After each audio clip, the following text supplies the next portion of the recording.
সংবাদের শুরুতেই দেখে নেব আজকের শিরোনাম। বাড়ি থেকে 30 ফুট দূরে গঙ্গা, ভাঙনের আতঙ্কে গলায় ফাঁস নিঃসঙ্গ বৃদ্ধার। কসবা গণধর্ষণ, গড়িয়াহাটে বিজেপির মিছিলে ধুন্ধুমার। আসছে ফ্যাক্ট ফাইন্ডিং দল, স্বাগত জানালো তৃণমূল। কসবা কাণ্ডে মনোজিতদের বাঁচাতেই কি অভিযোগপত্র নামের বদলে এমজেপি? প্রথমবার বৃষ্টিপাত সহ ভুটানের 72 ঘন্টার আবহাওয়ার পূর্বাভাস। বিস্তারিত খবরে যাওয়ার আগে ভিডিওটিতে একটি লাইক দিন এবং পরবর্তী আপডেট পাওয়ার জন্য চ্যানেলটিকে সাবস্ক্রাইব করে রাখুন। এখন বিস্তারিত খবর। নদীর পার কাটতে কাটতে এসে পড়েছে ঘরের পাশে। মেরেকেটে দূরত্ব এখন 30 ফুট। পশ্চিমা বাতাসের টানে জলের স্রোত যখন পাক খাবে নদী তখনই যে বাড়িঘর গিলে নেবে তা বিলক্ষণ জানতেন 60 বছরের বেবি মণ্ডল। ভাঙনের জেরে ঘর হারানোর আতঙ্কে ভুগছিলেন তিনি। এবার সেই ঘর থেকে তার ঝুলন্ত দেহ উদ্ধার করল পুলিশ। ঘটনাটি মালদা জেলার রতুয়া 1 নম্বর ব্লকের মহানন্দটোলা গ্রাম পঞ্চায়েতের শ্রীকান্তটোলা গ্রামের। স্থানীয় এবং তার আত্মীয় স্বজনের দাবি, গঙ্গা ভাঙনের আতঙ্কে এমন চরম পদক্ষেপ নিয়েছেন তিনি। একই দাবি করেছেন স্থানীয় পঞ্চায়েত সদস্য। গোটা ঘটনা তদন্ত শুরু করেছে পুলিশ। প্রয়াত বেবি মণ্ডলের বাড়ি থেকে গঙ্গা একসময় অনেক ছিল। এখন তাদের বিঘা 8 জমিও ছিল। স্বামী বিমল মণ্ডল সেই জমি চাষ করতে বেশ ভালো উপার্জন করতেন। স্বামী মারা গিয়েছেন বছর 15 আগে। তাদের 6 মেয়ের বিয়ে হয়ে গিয়েছে। একমাত্র ছেলেও বাবার মৃত্যুর পরে 2 বছরের মধ্যে মারা যান। এরই মধ্যে গঙ্গা কেড়ে নিয়েছে তাদের সমস্ত জমি। সব হারিয়ে এক প্রকার ভিক্ষুকের জীবনযাপন করতেন তিনি। এক মেয়ের বিয়ে হয়েছে পাশেই বিহারের দিনরাম টোলায়। সেই মেয়ে জামাইয়ের মাঝে মধ্যে আসতেন, খাবার দিয়ে যেতেন। যতদিন খাবার থাকতো পেটে 2 মুঠো পড়তো। তারপরই পড়শিরাই ছিলেন তার অন্নদাতা। বর্ষার শুরুতেই গঙ্গার ভয়ঙ্কর রূপ দেখে ঘর ছেড়েছেন সেই পড়শিরাও। ফলে আরও আতঙ্কিত হয়ে পড়েছিলেন বেবি মণ্ডল।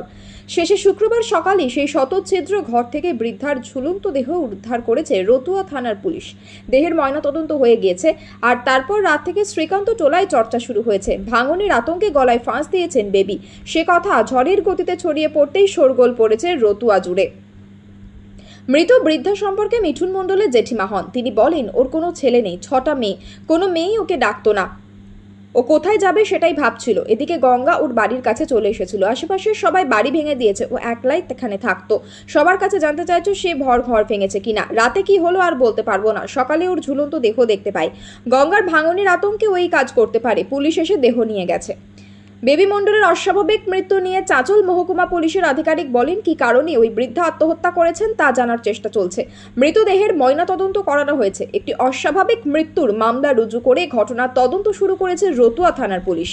কসবা ল কলেজের ছাত্রীর গণধর্ষণের ঘটনায় রাজ্যে আসছে বিজেপির ফ্যাক্ট ফাইন্ডিং দল। কেন্দ্রের প্রাক্তন মন্ত্রী সত্যপাল সিং, ত্রিপুরার প্রাক্তন মুখ্যমন্ত্রী বিপ্লব দেই দলে রয়েছে। জানিয়ে দিন কটাক্ষ করল তৃণমূল। চন্দ্রিমা ভট্টাচার্য বিজেপির প্রতিনিধি দলকে স্বাগত জানালেন বটে, সঙ্গে প্রশ্ন তুললেন কি করবে এসে। অভিযুক্তরা যে সকলেই গ্রেফতার। অন্যদিকে এদিন বিজেপি গড়িয়াহাট থেকে একটি প্রতিবাদ মিছিলের ডাক দিয়েছিল, কিন্তু মিছিল এগোতেই বিজেপির নেতাকর্মীদের আটক করে পুলিশ নিয়ে যায়। আটক করা হয় সুকান্ত মজুমদারকেও। দক্ষিণ কলকাতায় কসবা ল কলেজের ভিতরে ছাত্রীকে গণধর্ষণের ঘটনায় বাংলায় বিশেষ প্রতিনিধি দল পাঠাচ্ছে বিজেপি। শনিবার সে কথা জানিয়েছেন দলের রাজ্য সভাপতি সুকান্ত মজুমদার। তিনি জানান, আমাদের রাষ্ট্রীয় সভাপতি জেপি নাড্ডা 4 সাংসদের একটি দল তৈরি করে বাংলায় পাঠাচ্ছেন। ওই দলে প্রাক্তন কেন্দ্রমন্ত্রী সত্যপাল সিং, প্রখ্যাত আইনজীবী মীনাক্ষী লেখি, ত্রিপুরার প্রাক্তন মুখ্যমন্ত্রী বিপ্লব দেবের মতো ব্যক্তিত্বরা রয়েছেন। সেই দল এখানে এসে সমস্ত ঘটনা খতিয়ে দেখে দলের সর্বভারতীয় সভাপতিকে রিপোর্ট দেবে। 2টো বাড়ি বাদ দিয়ে এই রাজ্যে কোথাও নিরাপত্তা নেই। ওই শান্তিনিকেতন আর মমতা বন্দ্যোপাধ্যায়ের বাড়ি, যার ঠিকানা দেওয়া আছে পুরীর হোটেল সোনার বাংলায়। এই 2টো বাড়ি বাদ দিয়ে আর কোথাও কোনো নিরাপত্তা নেই। ছাত্রের গণধর্ষণের প্রতিবাদে এদিন বিজেপি কলকাতায় প্রতিবাদ মিছিল করে। যদিও গড়িয়াহাট মোড়ে মিছিল শুরুর আগেই তা আটকে দেয় পুলিশ। বিজেপি কর্মীরা ব্যারিকেড ভেঙে সামনে এগোনোর চেষ্টা করলে পুলিশি অ্যাকশন শুরু হয়ে যায়। একের পর এক বিজেপি নেতাকর্মীকে আটক করা হয় খোদ সুকান্ত মজুমদারকেও। এর প্রতিবাদে Mamata Banerjee high high slogan তোলেন সুকান্ত। তিনি বলেন, এই রাজ্যের পুলিশ কোনো গণতান্ত্রিক আন্দোলন করতে দেয় না। এক ভয়ঙ্কর পরিস্থিতি। যেভাবে উত্তর কোরিয়া এবং চীনে বিরোধী দলকে অদমিত করে রাখা হয়, সেখানে মমতা বন্দ্যোপাধ্যায় ঠিক সেই পরিস্থিতি তৈরি করে রেখেছেন। অন্যদিকে কটাক্ষের সুরেই বিজেপির প্রতিনিধি দলকে বাংলায় স্বাগত জানিয়েছেন রাজ্যের অর্থ প্রতিমন্ত্রী চন্দ্রিমা ভট্টাচার্য। তিনি বলছেন, বিজেপির ফ্যাক্ট ফাইন্ডিং টিম বাংলাতেই আসতে পারে, কিন্তু ওড়িশায় যেখানে 10 দিনে 5টি এ ধরনের ঘটনা ঘটেছে, সেখানে তো কেউ ফ্যাক্ট ফাইন্ডিং খুঁজতে যান না। আমরা কিন্তু ফ্যাক্ট অস্বীকার করিনি। এটা হতে পারে, তবে সবই প্রমাণ সাপেক্ষ। এখানে কাউকে সিল্ড করা হবে না। আমার কাছে একটা ছবি রয়েছে, সেই ছবিতে বিজেপির আম্বেদকর নগরের মহিলা মোর্চার সভানেত্রী রিঙ্কল সিং রাজ্যসভা সাংসদের পায়ে পড়ছেন, কারণ তার উপর যারা হামলা চালাচ্ছে তাদের বিরুদ্ধে পুলিশ সঠিক পদক্ষেপ করছে না। আমাদের এখানে সেটা হয় না, কারণ এখানে পুলিশ মন্ত্রীর নাম মমতা বন্দ্যোপাধ্যায়, তিনি জীবনে অন্যায়কে প্রশ্রয় দেননি। কসবা কাণ্ডে নির্যাতিতা ছাত্রীর অভিযোগপত্রে অভিযুক্তদের নামের জায়গায় ব্যবহার করা হয়েছে একটি করে ইংরেজি অক্ষর এম, জে এবং পি, কিন্তু বেঞ্জির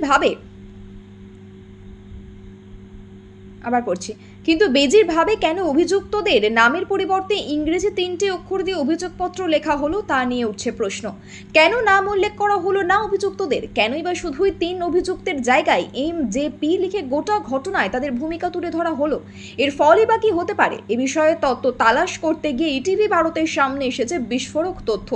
প্রসঙ্গত, কসবার আইন কলেজের গার্ড রুমে ছাত্রীর গণধর্ষণের অভিযোগে গতকালই গ্রেফতার করা হয়েছে কলেজের 2 ছাত্র জয়ীব আহমেদ ও প্রমিত মুখোপাধ্যায় এবং ওই কলেজেরই প্রাক্তনী মনোজিৎ মিশ্রকে। অভিযোগ, গার্ড রুমে ছাত্রীটির উপর প্রায় বহুক্ষণ ধরে শারীরিক ও মানসিক নির্যাতন চালান মনোজিৎ এবং অপরাধে সহযোগিতা করার অভিযোগ রয়েছে জৈব প্রমিতের বিরুদ্ধে। পুলিশ সূত্রে একথা জানা গিয়েছে, তবে নির্যাতিতা ছাত্রীর অভিযোগপত্রে নাম উল্লেখ করে গোটা ঘটনার এমন স্পষ্ট বিবরণ নেই।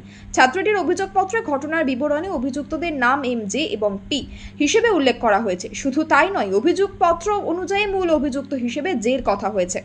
এভাবে অভিযোগপত্র লেখার কি কারণ হতে পারে সে বিষয়ে বিশদে জানতে কলকাতা পুলিশের প্রাক্তন ডেপুটি কমিশনার সত্যজিৎ বন্দ্যোপাধ্যায়ের সঙ্গে কথা বলেছে ইটিভি ভারত। তার দাবি, এই অভিযোগপত্র ত্রুটিপূর্ণ, যার সুযোগ নিয়ে ছাড়া হয়ে যেতে পারে অভিযুক্তরা। অভিযোগপত্রে অভিযুক্তদের নাম নেই দেখে অবাক হয়েছেন বিশিষ্ট আইনজীবী অনির্বাণ গুহ ঠাকুরতাও। ইটিভি ভারতকে তিনি বলেন, এটা করার কোনো প্রয়োজন ছিল না। কলকাতা পুলিশের প্রাক্তন ডেপুটি কমিশনার সত্যজিৎ বন্দ্যোপাধ্যায় রীতিমতো বিস্ময় প্রকাশ করে বলেন, আমি গত 40 বছর ধরে কলকাতা পুলিশের বিভিন্ন জায়গায় বিভিন্ন রকমের ঘটনা তদন্ত করেছি। ধর্ষণ থেকে শুরু করে গণধর্ষণের ঘটনা তদন্তের চার্জশিট দিয়েছি। এছাড়াও তাদের কনভিকশনও রয়েছে। আমি কোথাও শুনিনি যে অভিযোগপত্রে অভিযুক্তদের নাম থাকবে না, এটা আমি কোথাও দেখিনি। তিনি মনে করেন, এই অভিযোগপত্রে যে গলত রাখা হয়েছে অভিযুক্তরা তার সুযোগ নিয়ে জামিন বা বেকসুর খালাস পাওয়ার চেষ্টা করবেন। তিনি বলেন, এটা কি অভিযোগপত্র? এতে ল্যাকুনা থাকবে। এই অভিযোগপত্র থাকলে ট্রায়ালের সময় ওরা বলবে আমি সেই এম নই, আমি সেই জে নই, আমি সেই পি নই। সেই অভিযোগকারী অভিযুক্তদের প্রত্যেকের নাম অনেকদিন ধরে জানেন, কিন্তু তাদের নাম কেন দেওয়া হলো না সেটা বুঝতে পারলাম না। কেন পুলিশ আধিকারিকরা তাকে দিয়ে ওই পুরো নামগুলি লেখালেন না? এইসব না লিখেই তাদের গ্রেপ্তার করে নেওয়া হলো। এটা আইনের দিক থেকে একটা বিশাল বড় ভুল হয়েছে। গোয়েন্দা বিভাগে যারা স্বচ্ছ অফিসার রয়েছেন তাদের দিয়ে একটি দল গঠন করে এই ঘটনার চার্জশিট করা হবে বলে মনে করেন প্রাক্তন এই পুলিশ আধিকারিক। তার কথাই আমার মনে হয় 15 জুলাই কিংবা 20 জুলাইয়ের মধ্যে এই ঘটনায় চার্জশিট দেওয়া যেতে পারে, কারণ প্রচুর প্রমাণ রয়েছে। ফরেনসিক বিশেষজ্ঞরা ইতিমধ্যেই নমুনা সংগ্রহ করেছেন। ওই নির্যাতিতার শারীরিক পরীক্ষাও হয়ে গিয়েছে। ম্যাজিস্ট্রেটের কাছে ওই নির্যাতিতার স্বীকারোক্তি অত্যন্ত দ্রুত করাতে হবে এবং দারোয়ানেরও একটি গোপন জবানবন্দি করা প্রয়োজন। আসল অভিযুক্তদের চিহ্নিতকরণ অত্যন্ত প্রয়োজনীয় বলে আমার মনে হয়। হরপাবান মোকাবেলায় হবে সাহায্য। প্রথমবার বৃষ্টিপাত সহ ভুটানের 72 ঘন্টার আবহাওয়ার পূর্বাভাস পেতে শুরু করল রাজ্যের সেচ দফতর। ভুটান সরকারের national centre for hydrology and meteorology দপ্তরের পক্ষ থেকে ভারতের মৌসুম ভবনকে এই আগাম সতর্কতা পাঠানো হচ্ছে। আইএমডির থেকে ইমেল মারফত আবার সেই পূর্বাভাস পাচ্ছেন নর্থ ইস্ট সেচ বিভাগের চিফ ইঞ্জিনিয়ার। সেচ দপ্তর সূত্রে জানা গিয়েছে, ভুটান থেকে 71টি নদী ডুয়ার্সে নেমে এসেছে। তোরসা, জলঢাকা, ডায়না, পানাবাসরা, রেতি, সুকৃতি, শঙ্খ সহ এই সকল নদীর জল বর্ষাকালে চিন্তার কারণ হয়ে ওঠে রাজ্যের সেচ দপ্তরের কাছে।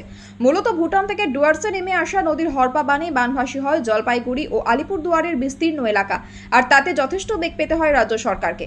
দীর্ঘদিন ধরে অভিযোগ ছিল, এই পরিস্থিতিতেও এতদিনের ভুটান আবহাওয়ার পূর্বাভাস পেত না ভারত। তাই ভুটান থেকে আসা ওইসব নদীর জলে ডুয়ার্সে বন্যা পরিস্থিতির সৃষ্টি হতো। সেই পরিস্থিতি মোকাবেলায় ইন্দো ভুটান নদী কমিশন নিয়ে সরব হয় রাজ্য সরকার। ইতিমধ্যেই প্রশাসনিক স্তরেও এই নিয়ে ভুটানের সঙ্গে আলোচনা চলে। চলতি বছরে জলপাইগুড়ি জেলায় অনুষ্ঠিত Bharat Bhutan border district coordination বৈঠকেও ভুটানের আবহাওয়ার পূর্বাভাস জানানোর দাবি করা হয়েছিল রাজ্য সরকারের তরফে। মনে করা হচ্ছে তার ফলস্বরূপ অবশেষে 26 জুন থেকে ভুটানের আবহাওয়ার পূর্বাভাস পাচ্ছে সেচ দফতর। মূলত ভুটানের 15টি পয়েন্টের আবহাওয়ার পূর্বাভাস মিলেছে প্রতিদিন। ভুটানের north eastern, central western, south eastern রিজিয়নের পূর্বাভাস পাওয়া যাচ্ছে। সেচ দপ্তরের সূত্রে খবর, জলপাইগুড়ি ও আলিপুরদুয়ারের পার্শ্ববর্তী ফুনসালিং ও সামশির পূর্বাভাস পাওয়ার পরে ওই এলাকায় ভুটানের কেমন বৃষ্টিপাত হতে পারে বলে জানা যাবে। ফলে নদীতে কেমন জল হতে পারে তারই একটা ধারণা পাওয়া যাবে। ভুটান থেকে 4টি রেন গেজ স্টেশন রয়েছে। ভুটানের ট্রেন্ডু স্টেশন, তোরসা নদীর ওপর ভুটানের দ্রোখা রেনগেট স্টেশন, ওয়াংদি ফুদরং রেনগেট স্টেশন, রাইডাক নদীর ওপর চুখা রেনগেট স্টেশন রয়েছে।